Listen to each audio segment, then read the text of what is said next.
Ladies and G's, boys and G's, it's the forbidden son of athletics, KaraboJ, with another episode of the TrackInsider ZA. I am back with episode 12 or 13 episode. It has to be one of the two. I'm sorry, I can't remember. But what a week it has been for me. What a week it has been for track and field. A weekend full of a lot of things. A week actually full of a lot of things. And I had hoped we shoot the episode where we share information about how athletes earn their money and how much do they earn, but it's so much information that we cannot do that episode today, but maybe we'll do it next week. Anyways, as you can see, I am alone today. Thappies is not here. It was his birthday yesterday. Happy belated birthday, Thappies. Had a blast of a celebration. Maybe this is why he's not here, but anyways, he sends his apologies. Yeah, man, it was for me a good week. I just had a long run, guys. I can tell you now, it defeated me 1-0. I'm going back to competing in 3 weeks, and it will be my first race in like how many months? Has to be over a year. Yeah, has to be over a year. But anyways, basically I'm back because I'm motivated. The motivation is there and everything. As a lot is happening in track and field. As I said last week, I think it was last week or the week before, it doesn't matter. I said people are making running look so easy. Athletes are making running look easy. And another complicated thing that's happening right now is that I'm capturing the sound with 2 sound cards. So could be loud, could hit each other with an echo. I don't know, but I hope it doesn't. Anyways, going into this week's news, there was NCAA D1 track and field champs, but we will come back to that. That's our main focus for today. But there were 4 SA athletes competing at the champs. And then the second news we have, last week Sunday, after shooting the episode at Hengelo, the FBK Games in Netherlands, Sifan Hassan broke the 10,000 meter world record, setting a new world record of 29 minutes 6 seconds and 82 splits. It's when I think about it, it was crazy, it was amazing, it was beautiful to see. And just wait to hear what I have next. For you, the track and field lovers, you probably know what happened, but just wait to hear what happened. In the same meeting, we had our South African Letlhogonolo Adams. He went out of the race, out of the 200 meter race, in what looks like a bad injury. I hope not. I hope it's not bad. And I hope he can come back. You know, Lux is a good athlete. He represents South Africa well on the world stage, and you know, I hope it's an Olympic year, man. Athletes getting injured this year is the worst thing that could ever happen. And then same meeting, Armand Mondo Duplantis set a new pole vault world lead with a 6.10 meters. Steve Cram, or I can't remember who, a commentator at the Diamond Leagues once said, the sport is moving to new heights. And if there's anybody moving the event pole vault to new heights, it's him. Mondo Duplantis is changing the game. Steve Cram said he has to be one of the athletes that will take the event to your 630s and your what. I did not believe it at the moment, but now looking at how he jumps easily over 6 meters, 6'10", his world record is 6'18", 6'15" indoors, something like that. So he's one athlete who will probably go to 620.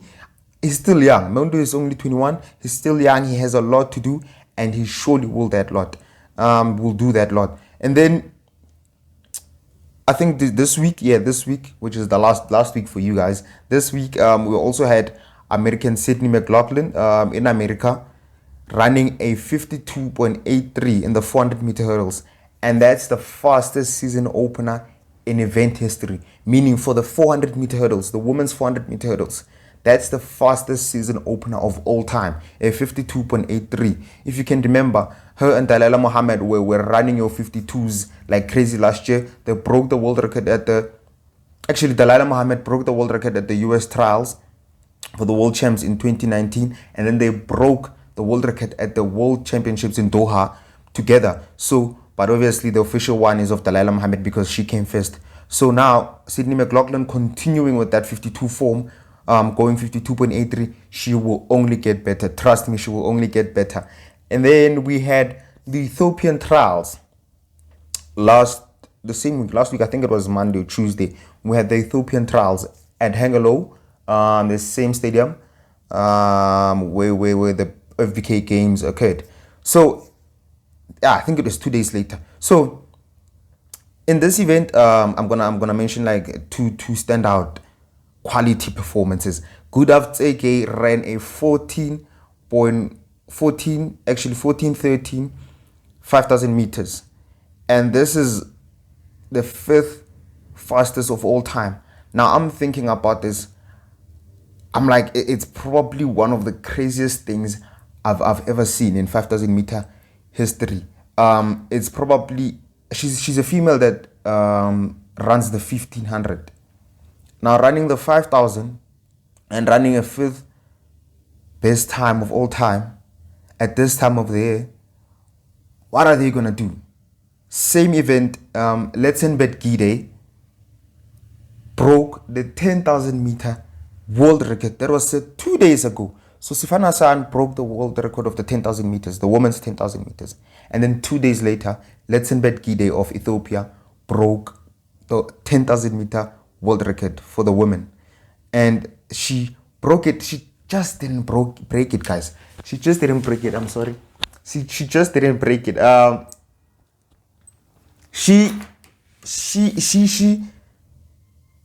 It's huge. You know, Sifana San went 29:06.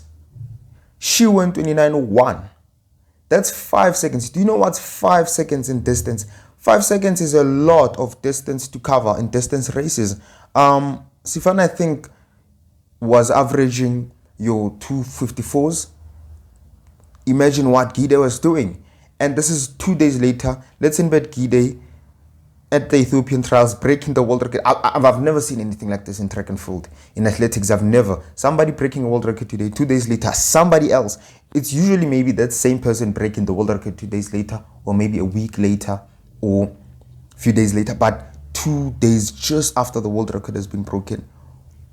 What performances these women are displaying. It shows it's an Olympic year. It's exciting. And the other thing is, going into the Olympics, you might think somebody's going to win. You might think this person is going to win. It might not even happen. Something not even close to that might happen. You know, so that's what's exciting about the sport. And when I say athletics is being athletics, that's what I mean. And then we had the Diamond League, the Florence Diamond League, which was in Italy. It was the Golden Gala Diamond League. Sifana San ran in the 1,500 meters, beating Olympic champ Faith Kipyegon with a 3:53, and then Faith Kipyegon went 3:53. So they basically went 3:53. Sifana San went 3:53.63, and then Faith Kipyegon went 3:53.91 at the Diamond League. And I think these are the world leads. Sifana San came back in that race. She was not leading, came back to beat Faith Kipyegon. Looking at these two performances, I know Sifana San is probably looking for the 1,500 meter world record. She has the mile world record. Looking at the 1,500 meter world record, I said it to Thappies. We were talking in the middle of the week. We were like, yo, what's happening in the sport is really exciting. This and this and this. Diamond League, she's definitely going to go for the 15. Someone, I think it's Thappies or Dawn, one of the two guys. She's going to go for the 1,500 meter world record. I was like, yes, she's going to go for it, but she's not going to win it. And she's not going to get the 1,500 meter world record. For me, what Genzebe Dibaba did in 2015 is it takes a lot. The 1,500 meter world records for both males and females are world records that demand just more than fitness, just more than world record fitness. It's crazy. I just can't describe it. It's crazy. You look at the men's record, a 3:26 by Hengelo. I heard some public figures as well, your tracksters, your what saying it might be broken this year. The 1,500 meter men's record might be broken. Never. It's not happening this year. I don't know about next year, unless someone runs a 3:26 point something, 3:26 high, not even low. It's absurd. The pace is absurd. And the other thing, I think it needs a proper team. When you look at those days, your Noah Ngeni, your El Garouche, what those guys did, they had the same type of fitness, right? And they moved with the same type of pace. Even the pace setters were able to set a pace at that demand, at that high, crazy, speed or pace. It demands a lot. The 1500 demands a lot on its own. Imagine now you chasing a world record of 326. I'm talking about your females 350. It's a lot for the women, and Kenzebe Dibaba did something historical. I think maybe in Monaco. Monaco is favorable for everyone. Everyone runs a PB in Monaco. The Monaco Diamond League gives the athletes some PBs. But with less than 2 months to go to the Olympics, the athletics starts on the 30th of July at the Olympics. It's actually a month and a half now, probably month and 17, 16 days. It's gonna need a lot to get that fitness at the Olympics. But anyways, going into the Olympics, the athletes don't focus on world records. Trust me, they just focus on getting the title. World record is a bonus at the Olympics. Back to the Florence Diamond League. Jakob Ingebrigtsen ran a 12:48.45 5,000 meters. His first time ever going sub 13, breaking Mo Farah's European record in the 5,000 meters. He's only 21, and I remember Salomon Barega and Yomif Kijelsha, racing hard in 2018, 2017, 2019, and those days when they went, I think 12:47, 12:37. Crazy times they were running.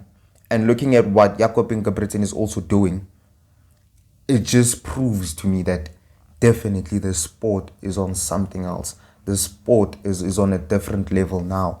For you to be competitive at the Olympics, for you to be competitive at the World Champs, for you to be competitive on the Diamond League stage, you need something crazy. You need something that was absurd maybe 10 years back. You need to really pull up your socks. Athletes are doing what they need to do. I don't know what's happening. We need to analyze it. Crazy enough, I am going to have a conversation about such things, about what's happening in athletics with Malisela Sinona this coming week. Please do watch out for the episode next week, probably coming beyond athletics. But Jakob Ingebrigtsen, well done. Absolutely amazing for the youngster. His brother was happy. His brother Hendrik was happy. I wonder what his brother Philip can do. I wonder what the response will be from the guys. And Jakob in the same race was able to beat world record holder Joshua Cheptegei. He's giving me doubts. Joshua Cheptegei, I'm worrying. I know he's a big stage performer, but I'm worrying a lot. Said he's gonna break the 3,000 meter record. He didn't. Comes to Florence Diamond League, gets beaten by Jakob. It's making me think. I'm worried. But anyways, Jasmine Camacho Quinn continued with the form, and then with the winning, I think she went 13.4 as well. Yeah, in the women's 100 meter hurdles. She's continuing with the form. She's looking good. She's looking amazing. Well done to her for getting this far. She qualified for the Olympics. She's from Cuba or Chile, so between one of the two. She's qualified for the Olympics, and looking forward to seeing her at the Olympics with Kenny Harrison. I think it's going to be a good fight. But anyways, I'm not sure if Kenny Harrison is going to qualify. The US trials are this week. Also exciting. Same Diamond League, Akani Simbini also won, our South African, 10:08 with the win. Good win. I hope he builds from that. I hope he goes sub 10 very soon, because gents are running sub 10. If Akani wants a medal at the Olympics, he definitely needs to go sub 10. He definitely needs to go sub 10. We know he can go sub 10. Hopefully he will go sub 10 very soon. And then, yeah. Now we go into the... No, before I go into the NCAAs, let me focus on this news and wrap it up. There's a 19-year-old, Oliver Dustin, from the UK, from Great Britain. I'm not sure which country to be specific. He broke the under 23 800 meter British record. It was held by Sebastian Coe, in a time of 1:43.82. That finish was crazy. I hope you guys watched the video. I hope you guys watched that race. I might link it down below. That finish was crazy. Well deserving of a 1:43. 19 years. Max Bergen has a 1:44. There's a 19-year-old now, Oliver Dustin, with a 1:43. It's crazy, man. I don't even know what to say. But exciting news coming from South Africa. For me, I think this is exciting and this is big. This is beautiful. This is what I felt we needed. The qualifier meeting in Cape Town at Greenpoint Stadium. ASA held a qualifier meeting for the Olympics to try get the qualifying standards for the athletes. The athletes that were competing. Most of the races were distance races. It was on Saturday. Yeah, it was on Saturday, and we had a league meeting in Asian as well. Drama at the Asian league meeting, 200-meter guys complaining about the times and something fishy there. But yeah, I don't know what happened. I don't know the full story, so I'm not commenting on that. Precious Mashele in the ASA meeting, Greenpoint Stadium, Cape Town, ran a PB, a 13:18.7 5,000 meters, which is a 13 minute 18 seconds and 70 5,000 meters. The first man this year, a South African man, to go sub 13:20. Well done. It's a huge PB for Precious. It's not the Olympic standard, but can he be on the team? I mean, the man has tried so much. He has tried the backtrack qualifier. He has tried the ASA qualifier, and he went sub 13:20. 13:18, as much as it's not, your top 3 standards at the Olympics, but it's definitely global competing or world competing standard. He can compete in your European races, get experience. Maybe if the Olympic race is slow, he can nick them and win it. Nick it and maybe finish 4th, 3rd. You don't know. He finished at the half marathon championships. Precious should be given a chance, I feel, by ASA. Should be on the team, Olympic team for the 5,000, even the 10,000. The guy is good enough. As much as he's not great, he's not, running your 13:05s or your sub 13s. He's good. I mean, give it to him, guys. He has tried, he has pushed. He was actually pushing alone in that race. I don't know where everyone is. Maybe I tuned in late. Everyone was gone. He was pushing alone in that same race. Something I also complained about. Talked to Brian about this. Brian is one of my friends. Finally, in 2 years, a South African athlete was able to break the sub 340, or rather the 340 barrier. Someone was able to go sub 340, and this is Elvis Mokwanana of Tembisa. But actually, Elvis runs for UJ now. He went sub 340 with a 349 at the same meeting, which was the ASA qualifier. And then crazy Kinu Domingo from the Poch group, the Jean Fester group, his under 20 athlete, went 341 to qualify for the World Under 20 Championships this year in Kenya. Exciting. A youngster, 341, looking good for the world champs. He's not gonna win it with this time, but if the race is slow, if the occasion is good, if he's a big stage performer, he can definitely win it. I think we have South African athletes that are capable of winning these races. As much as we have your Kenyans, your Ethiopians, your Eritreans, your East Africans running all these crazy times at the World Junior Championships, World Youth Championships. When the race is good enough for you, when you put yourself in a good position to win the race, you can run well. And ladies and gentlemen, that's the first segment of the episode. We go to the second one. Now we are focusing on the NCAA championships, the track and field championships, the D1 actually championships. Mind blowing for me. Exciting. Spoke to some people last week. I said, these are the championships that will bring us world-class performances, world leads, world records, your whatever times that are crazy, Olympic qualifiers, Olympic trials qualifiers. One of the best, actually the best collegiate or university athletics championships in the world. It was just amazing. It's on a different level every year. We had indoors. This time we had outdoors at Hayward Field. And Hayward Field came with the magic. There were 4 South African athletes, as I said. Deis Malevana, Patuchezo Masongani, David Siete, Derek Mukale. Derek Mukale and David were competing for TCU, and unfortunately they got disqualified with their 4x400 relay in the semis. They got disqualified, I don't know for what. And then Days in the semis of the 1500 meters got knocked out. He clipped somebody, he fell, that person fell. Days also fell, unfortunately. It was the end of it for him. But lovely experience for Days. Lovely experience. I mean, his first year at Nebraska, already making outdoors nationals. Good experience for him. Amazing. Beautiful to see him on that level. I think he's only learning. You only learn from such. You grow. Head up, Days. You have a lot to give. We know what you're capable of, and he's gonna do it. He's gonna shine one day. Days is gonna be one of the best. Derek and David as well. I think those are the 2 400-meter guys that are doing well for us in the US, and they're gonna continue doing it. Actually, it was Derek's last race for TCU, so the baton is given to David, our South African at TCU.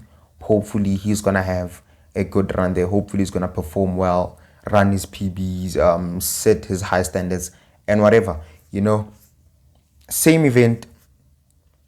Now I'm shifting to other people. Cole Hawker, the young sensation, won the 1500 meters, and Cooper Tier won the 5000 meters to make it a distance double for the Ben Crawford boys. That's what we call them. The Ben Crawford boys. If you don't watch YouTube, you don't know who the Ben Crawford boys are. The Ben Crawford boys. They did it. Unfortunately, Charlie Hunter lost the 800. It could have been a clean sweep for them in the distance races, but it's finally beautiful when you see people work hard and win. They reap the rewards. Cooper Tier, he said it's been coming. He's a senior at the University of Oregon. Deserves it. Cole Hawker, he's young. He's 19. Still a lot to give, and he still will give that lot. These boys are actually capable of running Olympic standards. I hope they go pro. I hope Cooper goes pro because it's his senior year and he needs to definitely get to another level of athletics. And then this is what happened. Me and not explaining and explaining later on. I usually do this. So what happens with the NCAA D1 track and field championships is there's 4 days. It's a 4-day event, and in these 4 days, men and women compete on different days. So the men start with their semis on day 1, day 2 women semis, day 3 men finals, day 4 women finals. Day 1 we had Patu finishing first against Terence Led. Is it Terence? I'm not sure. Yeah, but against Led of LSU in the 100. Ran a good anchor leg for Houston, for the University of Houston, and also won his 200-meter heat. For me, with those performances, I even posted it on Instagram. I said he's capable. Is one of the athletes that are capable of running a sub-10 from South Africa. If there's anybody to do it, it's him. Given the good conditions, good preparation for him as well, good mentality, good emotions, going to the race, just everything balanced. Patu's going to do it. I think he's going to do it. He's capable of doing it. If he's given a few races this year, which he is going to be given, he's going to the Olympics. I'm not sure about the 100 meters, but he should go. He's definitely going to go sub-10. But in the finals on day 3, he finished second in the 100 meters with a time of 10:09. You can only imagine the kid is running at 10:09, and third in the 200. And in the 200, he ran a new PB of a 20.10 second, which is also an Olympic qualifier. So That's good for him. He's definitely qualified for the Olympics. But in the 200 meters, there's a guy who broke the internet, or maybe the athletics internet, if I should say, Joseph Van Boulay. He has a different, should I say, technique or stride pattern or stride motion. You know, it's unique. His stride length is crazy.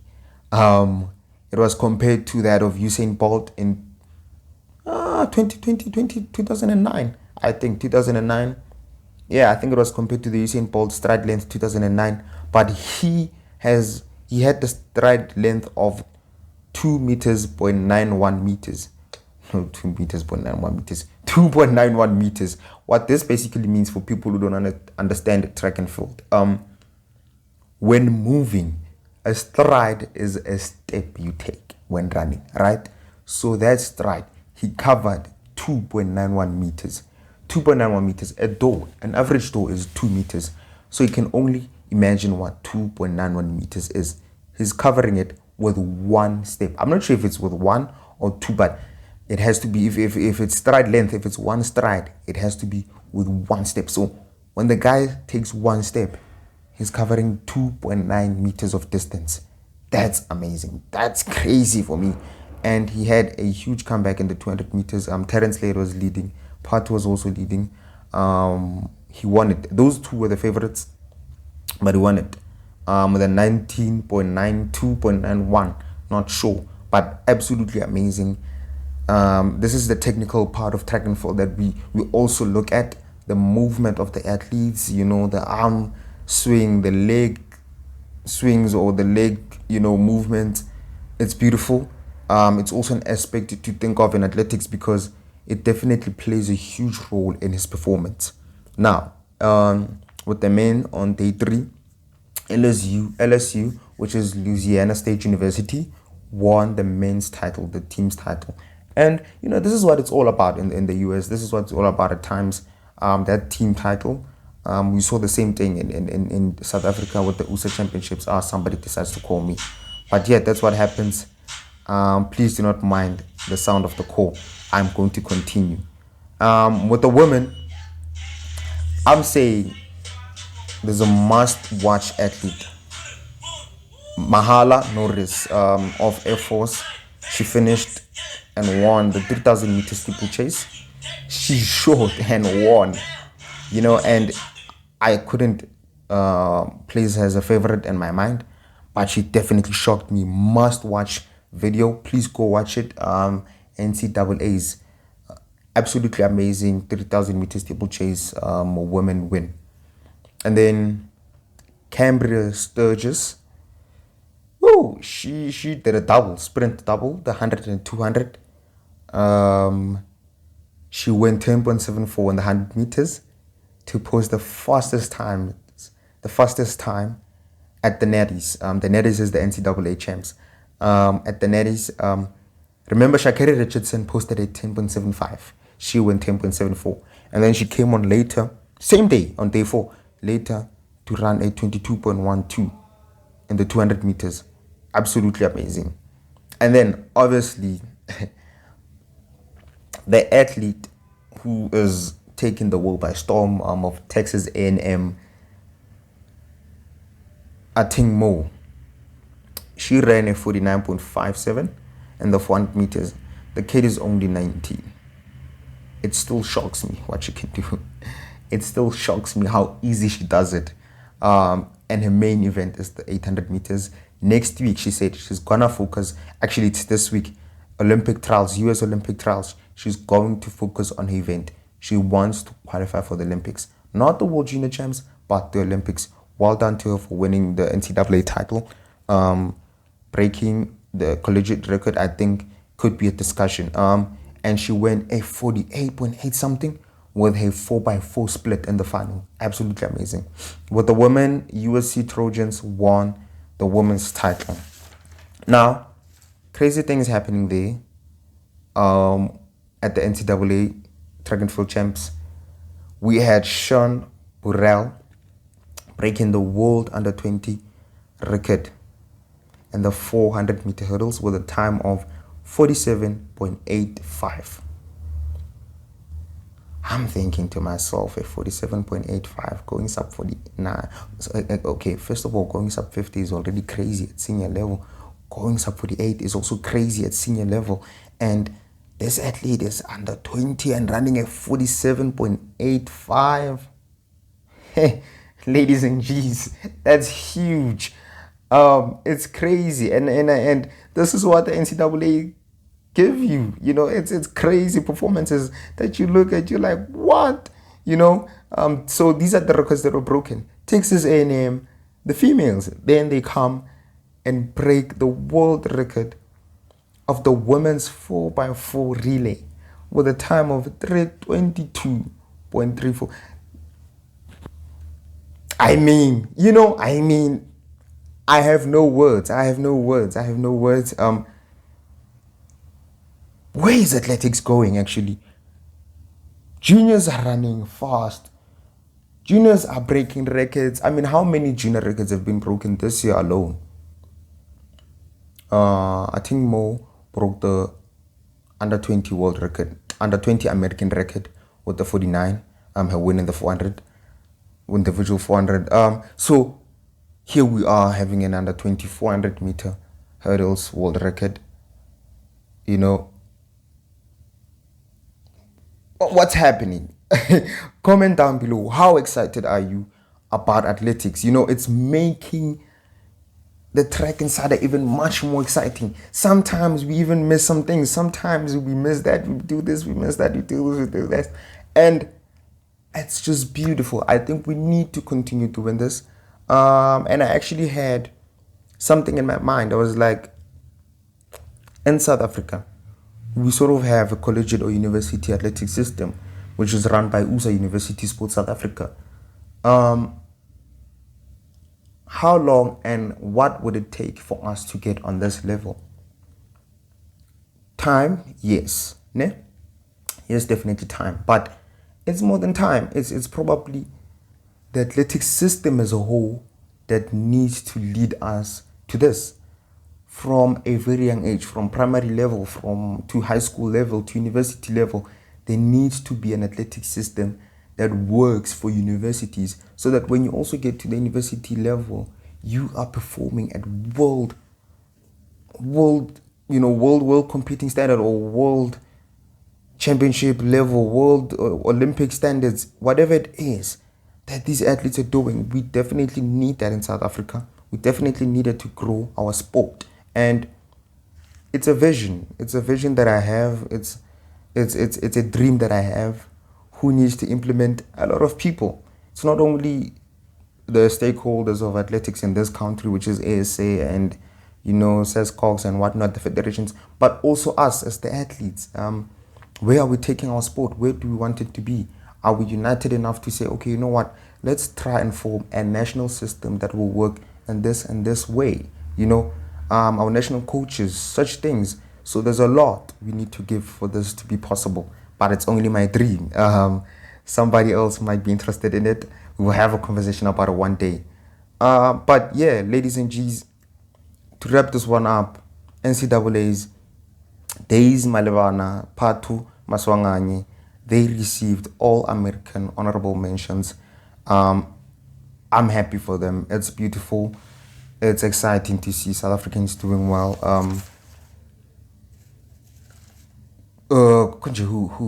Nicolo, Christy Sneeman, Antoinette van der Merwe. Those are the women that are there in the US. Tyler Belling. I didn't see Karina Fulyoon, but I hope we have those athletes. Khonze Morak as well. So I hope we see those athletes, those young athletes, taking it to another level. We need to see more South African females at the NCAA champs. Males, we saw them, one competing for the senior title as a freshman, competing not for the senior title, for the 100 meter and 200 meter title as a freshman. And it happened. What a week we've had. Hope I covered everything important this week. Need to wrap this one up with athlete of the week. I couldn't choose one. Trust me, I couldn't choose one. So these are the athletes of the week I have. This week, this first time, athletes of the week: Sifan Hassan, Letsenbet Gide, Patuchezo Maswanganyi, and the USC female team. They had a lot of people in the finals. Anna Cockrow went for the hurdles double and she won it. They won the 4x1 relay. They had a good 4x4. First overall, amazing for them. Congratulations to everyone who has done it till this point, who has competed till this point. Congratulations. It's not the end. Head up, you try again. The process starts today, now, at this moment. And ladies and gentlemen, this week we are looking at the US Olympic trials, and it's a 10-day event. So it continues over to next week. It's a 10-day event. Exciting. Top 3 qualifies for the Olympics automatically, and then the Olympic Federation will then invite the others who were able to meet the standard or are in the top 20, So it's also exciting. We have this week, coming this week, the final track and field meeting in South Africa, happening at Tuks on the 19th of June. Good luck to the athletes competing there. All the best to the athletes who are still looking for Olympic qualification. For now, till next time, ladies and G's, it has been the Forbidden Son of Athletics, KaraboJ, with another episode of the TrackInsider ZA. From me to you, goodbye.